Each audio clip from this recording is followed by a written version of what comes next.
finally অসমত পুনৰ 600 post মুকলি কৰি দিয়া হৈছে ইণ্ডিয়ান আৰ্মি অপেন ভৰ্তি বা যি পৰ্টাৰ ভৰ্তি উলিয়াইছে পুনৰ আৰু এই ভৰ্তিটো হ'ব 2 আগষ্টত 2 আগষ্টত হ'ব আপোনালোকৰ সেম ইণ্ডিয়ান আৰ্মি নিচিনা প্ৰসেছসমূহ চলিব যদি ক্যান্ডিডেট বহুত লাখ হাজাৰ হৈ যায় নিশ্চয় সিলেকশন প্ৰসেছটো অলপমান হাৰ্ড বা আপোনালোকৰ প্ৰসেছটো হ'বই গতিকে খুব ভাল খবৰ বাৰু যিকিন হওক 2 আগষ্টত হ'ব আপোনালোকৰ ইণ্ডিয়ান আৰ্মি অপেন পৰ্টাৰ ভৰ্তিত আপোনালোকে অংশগ্ৰহণ কৰিব 2 আগষ্ট পুৱাৰ ভাগৰ 4টা বজাত আপোনালোকে উপস্থিত থাকিব লাগিব আৰু আপোনালোকৰ ডেটটো পৰিছে মই কৈছো আকৌ কৈছো 2 আগষ্টত পৰিছে পাহৰি নাযাব খুব কম দিন আছে হাতত একেবাৰে সময় নাই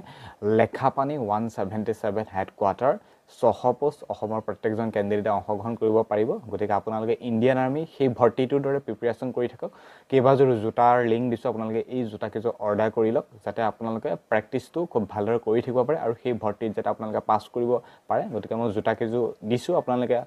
অৰ্ডাৰ কৰক আৰু লগতে আপোনালোকে পৰ্টাৰ অপেন যি ভৰ্তি উলিয়াইছে যোগদান কৰক 600 পোষ্টত যাতে সিলেকশন পায়